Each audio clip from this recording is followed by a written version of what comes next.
Hello, everybody. Nathaniel from RC Insight here, and as you probably can tell by the title, I have a very exciting video for you guys today.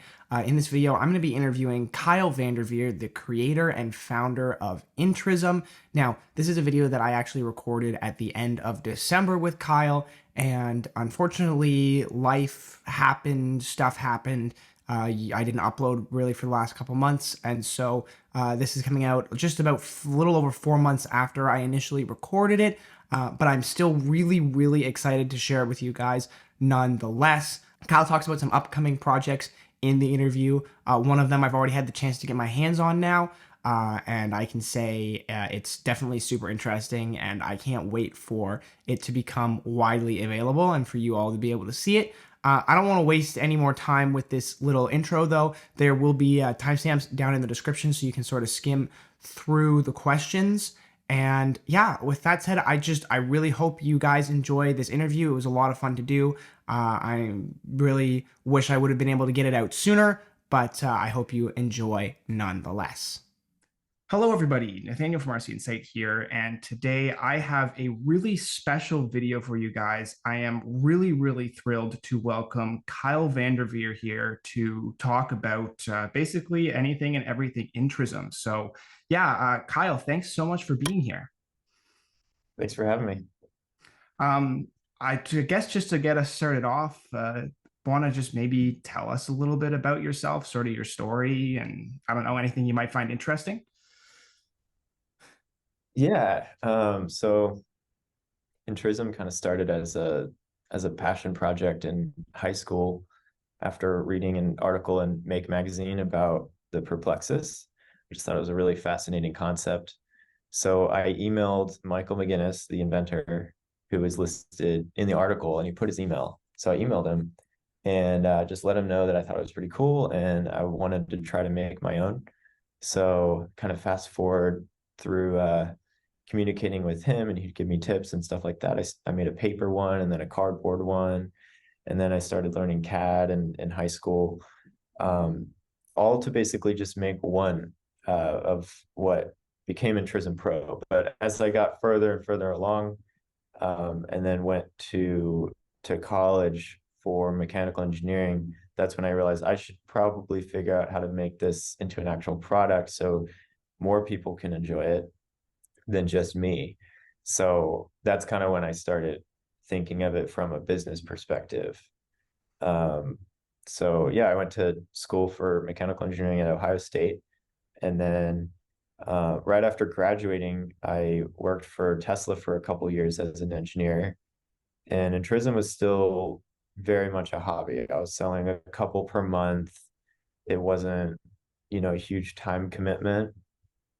And then when 2020 hit with the pandemic and everyone was stuck at home, demand just kind of started happening. So then it that started to ramp up, and then I lost my job at Tesla, which ended up being kind of the perfect storm. And so I moved back home from California and just started doing Intrism full time. So now we have the three models with more on the way, and have a new facility, quite a few lasers, and really turn this into a fairly, large, or I guess still small but growing business. Cool. Well, I'm gonna be honest, you kind of hit on several of the questions that I was gonna ask there.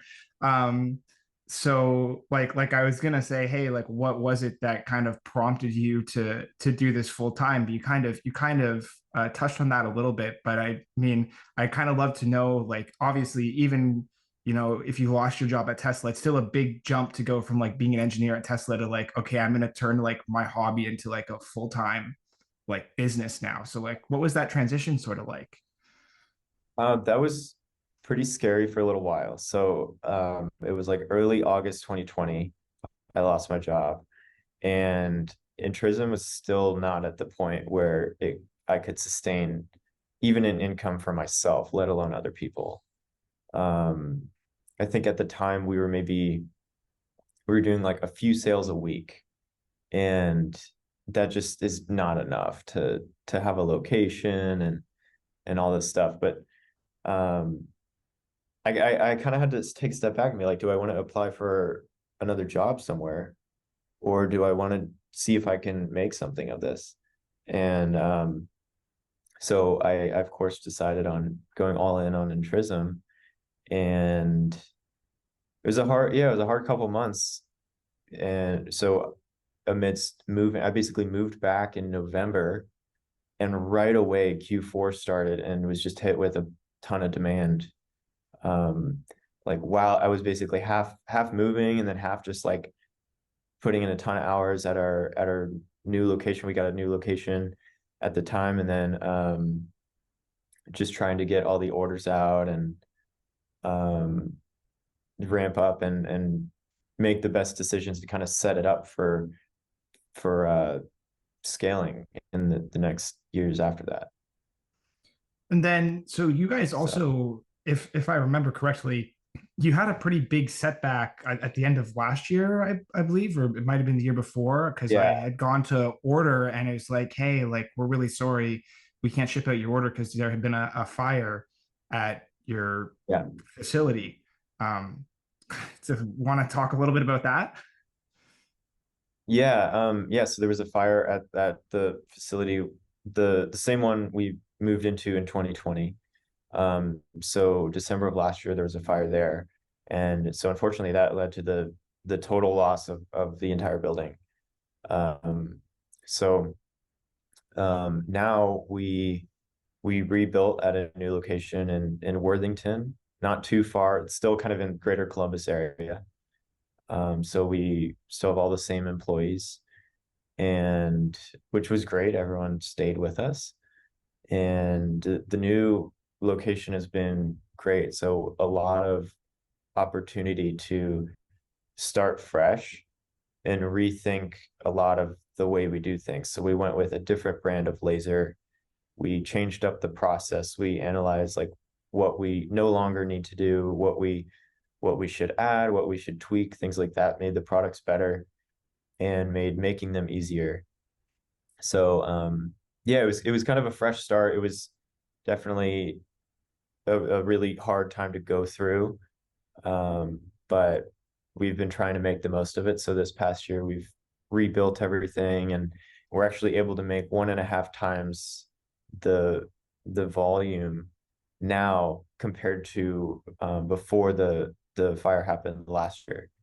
So in this last year, we've really built up pretty quickly. That's awesome. I was a little worried last year, like when I got that email in my inbox, and I was like, oh, like I hope that this doesn't mean like the end of you guys, because that type of thing could, easily Yeah. put a small business under. So the fact that you guys were managed to rebuild and come back like this is really awesome. Um, you've also touched on this a little bit already. Inspiration, obviously I am also a huge fan of Perplexus. I mean, that's kind of the first thing on my YouTube channel that blew up. And I do lots of Lego stuff as well, but Perplexus was kind of the first big thing.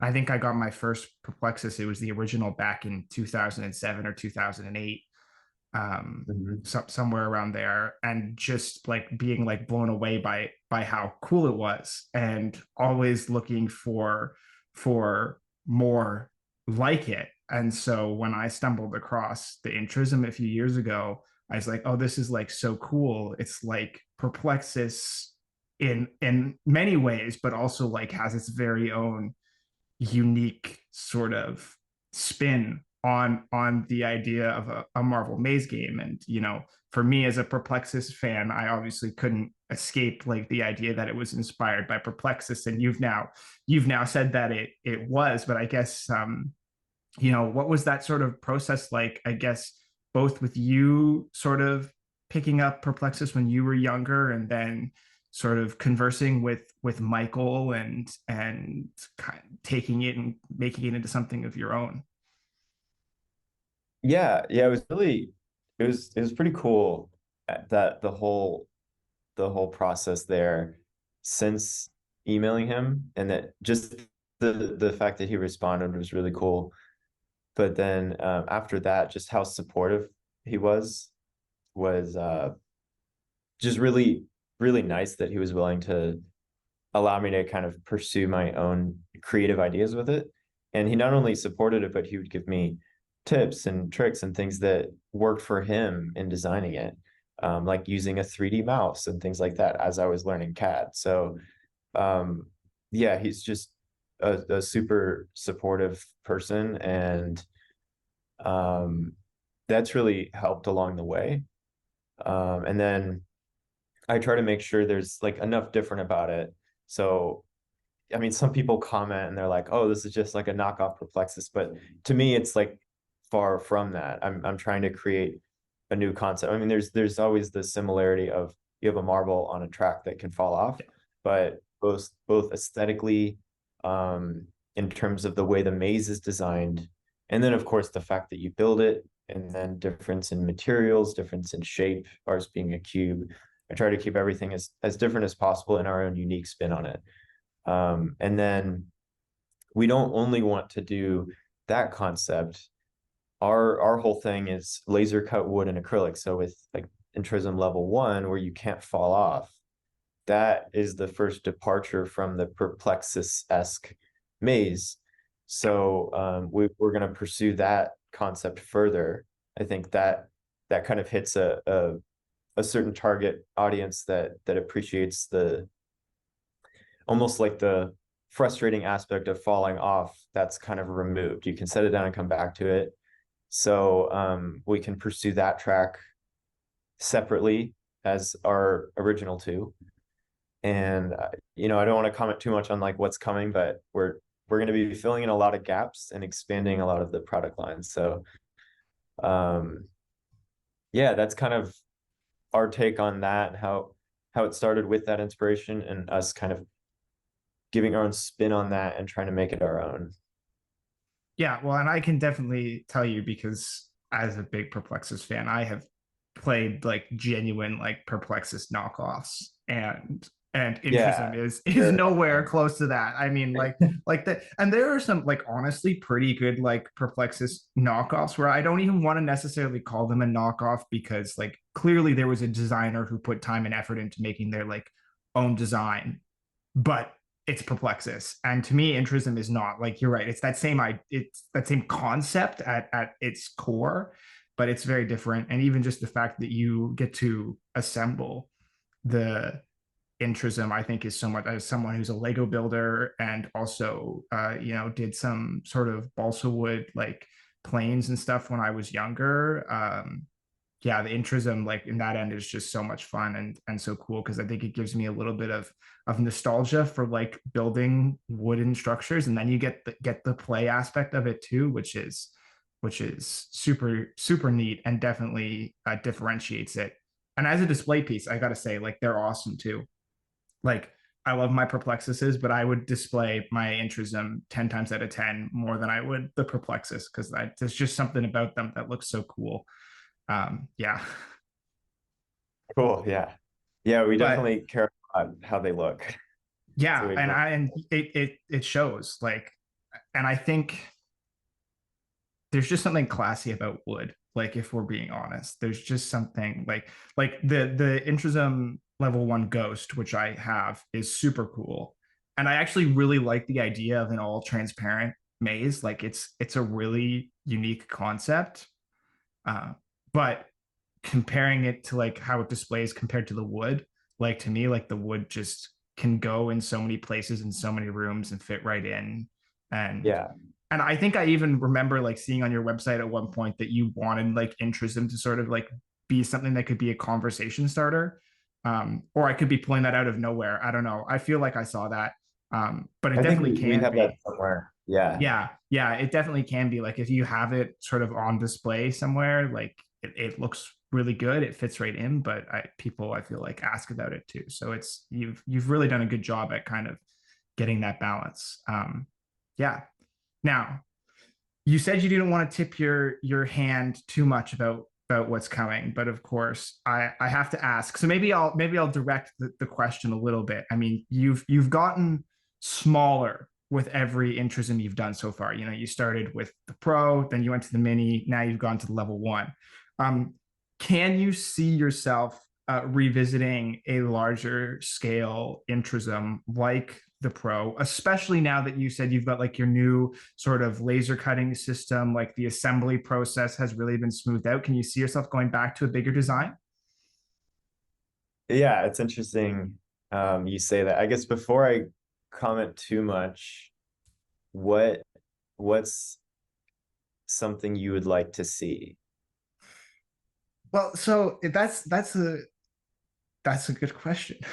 um, I have this weird like sort of balancing act between like, and it's the same thing with Perplexus because I'm obviously still very interested in what Michael's doing. And when the Perplexus portal came out last year, I was super excited because it was like the first big Perplexus that there had been in years. And I think for me, like there's just something about like big, long puzzles that's really appealing. And I know that that's not for everyone, and I also like I like seeing like the smaller, short and sweet ones, but every once in a while, I just want something that's like sort of the ultimate challenge, if you know what I mean. Um, Yeah. so like I think there's one part of me that's like, oh, like I would love to see sort of like an ultimate intrism, for like lack of a better word. That's just some crazy, crazy like intrism cube that's all over the place. But I also think it would be cool to see. I mean, you talked about going in different directions, and that was also sort of going to be one of my questions was, can you like see yourself going in different directions, be that maybe experimenting with different shapes for your puzzles, or departing. You mentioned that the ghost, you can't fall off the course at all, and or that level one, sorry. And I'll admit, like, I think that's not as much for me personally. Like I've played through the level one, and the build and assembly experience for it was like wonderful. Like I thought it outperformed the other two Intrisms by far. Uh, Did you but do it without the inscriptions? no, I wasn't. I wouldn't dare attempt that. Okay. I did really like. I think I commented on that in my sort of first impressions video. I am working on reviews for the Intrism level one, so that'll get up eventually. But I did really like that you kind of had the options of like different ways to assemble it, like with the instructions, without the instructions, and then different ways to play it as well. Like I like that there's you had the letters that you can sort of like go through and make different words and stuff. And I thought it was just there was cool concepts. Um, it just maybe missed the mark a little bit for me in terms of like what I really love about the marble mazes. And I thought it was a little challenging to actually like know where the heck I was going. Like that would be my biggest critique of the level one, is that in terms of direction, even though there's the not falling off part, I like the frustration of falling off. Like I can see what you're going for there, and sort of a puzzle that you can pick down and put down and pick back up and kind of work your way through. Um, Having a little bit more direction in terms of like what the way forward is. I think for me, I would have liked to see that, because I kind of just find myself like going in circles with it a lot. I do Yeah. like the ghost because it at least like you can get a pretty obstructed view with just the balsa wood like level one. Um, Hmm. and so the ghost kind of opens that up so you can at least see where it's going, which is really cool. Um, and honestly, that's something I would love to see explored more, is sort of like a true 3D maze. And I guess you could say in some ways the level one is kind of like a true 3D maze. And then by adding in like the ghost where you can see through it. I used to love doing like 3D mazes that were on paper when I was a kid. And so Hmm. like seeing that concept translated into real life, I think would be cool. But I'd like to see it in a Okay. bigger version than the level one. I like big things. But yeah, sorry, that ended up being quite a long-winded answer. Oh, But that's a lot of good feedback. Um, so let me see. Let me think through what I'm willing to share here. So I guess regarding a bigger one, um, I wouldn't get your hopes up for something bigger than Pro just yet. Um, so that was quite an undertaking. And I think it starts to become a little unwieldy to hold something that's bigger That is fair. than Yeah. cube. So and then also it kind of becomes an issue of how big are the sheets that we're laser cutting on, and can our will that size of wood fit in our laser cutters? Um, it becomes quite a challenge to bump the size up too big. I mean, we could probably make it work. It would be something that is obviously more expensive, and it might be more expensive than like it might the price increase might be over and above what almost like the value that people would get out of it, because it'd be so tricky to make. Um, but we do have one in the works. Well, we have a couple things in the works, so it's not just one. 2023, this was our year of rebuilding, and we weren't able to get to a product launch, as you're probably aware of. Yeah. Um, so we're gonna try to jam two in next year. And so I'll leave it somewhat open-ended because it depends on how quickly we can work through it. But one in the first half, one in the second half. Cool. And the one I'm excited about would be the second half of next year. And I guess what I'll say is not many people have picked up on this. I don't know if you've noticed this, but between Pro and Mini, Pro has three rings when you start, like the Yes. ovals, and then Mini has one. Um, then Pro is a single level, start to finish, and then Mini has three. Yeah. And then Pro is an 8-inch cube and Mini is 6. So like in all of those ways, there's clearly like a number between those two. Right. Uh, and so I kind of like designed Mini alluding to there's one that's kind of Something left more. out. Okay. Yeah. So that's all I'll say there. I'm super excited about it though. That one's going to kind of fill in the gaps and complete the original series. So it's kind of the trifecta there. Right now, people will set up like Pro, Mini, Level 1 as like the Yeah. trio, but that isn't really the intended trio long term. So it worked out that going from an 8-inch cube to 6-inch to 4-inch, each one dropping 2 inches, having all three of those next to each other looks great. Yeah. Now, with this new product having four next to each other, Level 1 will look out of place. Right. But it's in its own line. So that's part of our level series. And so we have more on the way there that are larger. So similar Interesting. concept, Level 1, but larger. Interesting. So and I mean, I think people can put two and two together. That would probably be called Level 2, Level 3, and so on. Yes, although I So was expecting a level 2 and a level 3 at some point. so those might be a little further off. So the product for early next year is actually an entirely new line. Okay. So that I will confirm that is more exploring the different shapes. Cool. So that's all I'll say there. It's not going to be a cube. Awesome. So I'm excited about that one too. Um, I'd say it's more similar to Level 1 than the original series, but it does have a lot of departures. So yeah, a lot in the works. I Um, guess I guess one question I have is talking about bigger scale. I agree with you that I actually that the Pro is on the upper end of really manageable products. So I guess even when I think like bigger, I'm not necessarily even thinking bigger in size. One thing that really stood out to me when I first opened up the Intrism is the track and the marble are quite large. Um, would you ever sort of contemplate or experiment with shrinking that down a little bit so that you could fit more into an Intrism rather than expanding the size. Oh, I see what you're saying. Yeah, Yeah, change the track width.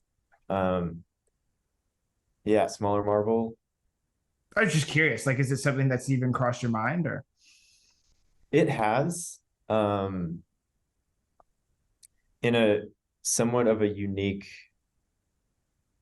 it would be a unique way of doing it, but I haven't started on a design like that yet. But Okay. yeah, it's interesting you bring that up. If that's shared with other people, that's certainly something worth exploring. Because I think that would bridge the gap between um, design complexity and value there, and portability and cost. So it Yeah. could cost less, like it could cost similar to other models of the same physical size, but we could fit more pieces and more maze Yeah. in the same size cube. Um, yeah, that would be a really interesting concept. We probably could get a pretty high value out of that, like a lot to Because offer and minimize cost. that was the first thing that really stood. The mini was the first one that I built actually. And I remember building it and having not built the prototype, I'm going, oh, this isn't so mini. Um, Yeah. uh, and that was kind of the first thing that stood out to me is like yeah, like the marbles like big and the track's big, and obviously I was also used to Perplexus, which is quite a bit smaller. And so it stood out to me not necessarily as a bad thing, but I thought, oh, like I'd be really interested to know what you could do with this much space if you sort of shrunk it down a little bit. I feel like there's a lot of room to play around with things there. So Yeah, I might do a one-off. Um, I mean, let me know if you think people would be interested in this. Either a one-off or a limited run of one of our existing models with either quarter-inch wood, so it's double the linear size. So like Intrism Mini would end up being a 12-inch cube. It's just blow that up as like a just for fun. Or use 16th inch wood and make it half the size. So it'd still be the same maze design, but you could have like a mini that was smaller than a level one with all of the same obstacles in there. It may be incredibly hard to solve, but yeah, it'd be I fun to look at. I would say I think right off the bat I'm partial to the smaller size. Like that's just same thing. Like there's mini versions of the Perplexus, and I think they're a little too mini because they were already starting out smaller than like what you would be. But I definitely Mhm. like sort of shrinking it brings with it its own unique challenges, right? I mean, one of the big things that I've found from just playing shrunk down versions of any sort of marble maze is the physics almost starts to get a little bit wonky with how the marble actually works when you reach a certain scale, Yeah, which changes the entire feel. Like you get this feel for how to maneuver the course, and then you shrink that down, and all of a sudden, it can be a maze you've played before, but the actual process is completely different. Like you can't use that same muscle memory to work your way through the obstacles because the way the course itself plays is different, which I find really fascinating. Um, yeah. Like shrinking by half, for instance, if you shrink a marble by half, you're not you're not cutting the marble's weight by half. It's like four no, times. So the dynamics there absolutely play a role, and that could be something we compensate for by maybe using like a steel ball bearing. So that's something like the Perplexus is used. yeah. Something a little bit heavier. Um, oh, we got 10 minutes left. Okay. Uh, two kind of questions for you. So the first, you've alluded to going in a bit of a different direction with some future stuff. You mentioned different shapes. Again, this is kind of spitballing like way down the line, or has this been even something that you've contemplated? I mean, I really just love the fact that you assemble and put together these courses. Like it's just a really unique way of creating puzzles. Could you see yourself expanding to like different types of puzzles that are assembled in the future too? Like, could the Intrism umbrella include more than just marble mazes? Are there potential other like routes of I don't know, home assembled puzzles that you would consider? It's the best way I can put that. So I think, yeah, it's tricky to define the umbrella over like a long period of time. Yeah, Um, so it will of course like have to expand. Because if you asked me right when I made Pro, it would just be kind of the Perplexus-esque type of marble maze where you can fall off of. And here we are, we have another line, and then yet a third line coming up soon. So I think today, if I were to define it, the marble is pretty integral. And I think if I were to describe why that is, it would basically be across all of what we're making now and what we will make for the next couple of years. They're all like a form of maze that you can't just solve with your eyes. right, So it has to be interactive, and you're moving the object in 3 dimensions. And it's like a feedback loop. You're doing something, the marble goes somewhere, and then you can kind of reassess, okay, where do I go now? Or what do I do now? So with Pro and Mini, it's obviously heavily dexterity based. So you move to a new area, and then you can kind of look, okay, I'm right here. And even if it might be clear where you need to go, you have to actually execute that. And so it's very interactive in that sense. And then level one, the way we made that interactive is instead of it being simply a 3D maze where it's really obvious where the track is, we made it like a lot of areas where you have to actually get the marble over there to see if the marble will fit through a certain section. right. Because it like might like almost fit, but then it doesn't. So you I still have to know. solve it with the marble. You can't like leave out the marble and then just look at it and figure out this. I mean, you maybe could, but you wouldn't know for sure. Like you'd have to actually get the marble in a lot of Right. those areas to see if it'll fit. So that was kind of the intention with level one in terms of making it unclear where the marble can and can't go. And so I'm still kind of contemplating if that's the right direction to go for this new product line, Right. or if I should make it more clear. There's a certain element to it that makes it trickier on its own without actually adding any kind of gaps that like the marble can just barely not fit through, things like that.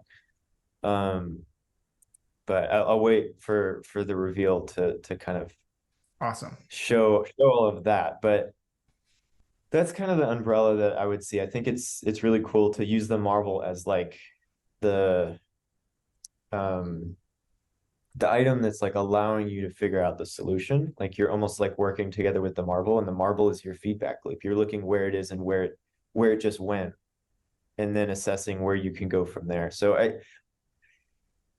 I don't want to say no, like it has to have the marble in the future. Like maybe we could explore other things if they presented themselves, but for right now, that's definitely always going to be pretty integral. Well, and I definitely am not saying I would want to see you ditch the marble because I think that's what really appeals to me. I just think the concept of sort of buildable puzzles in this sort of style is so unique, and it's like I feel like there's a world of potential there that's really unexplored, and so that's why I was just curious. Yeah, if you have ideas, like I'm I'm not all sure I ears. do. I actually I wish more people would reach out with ideas because I think we're more receptive to ideas than people think. It's just a few of us, and we're just trying to make products that people like. So if people tell us what they like, that goes a long way.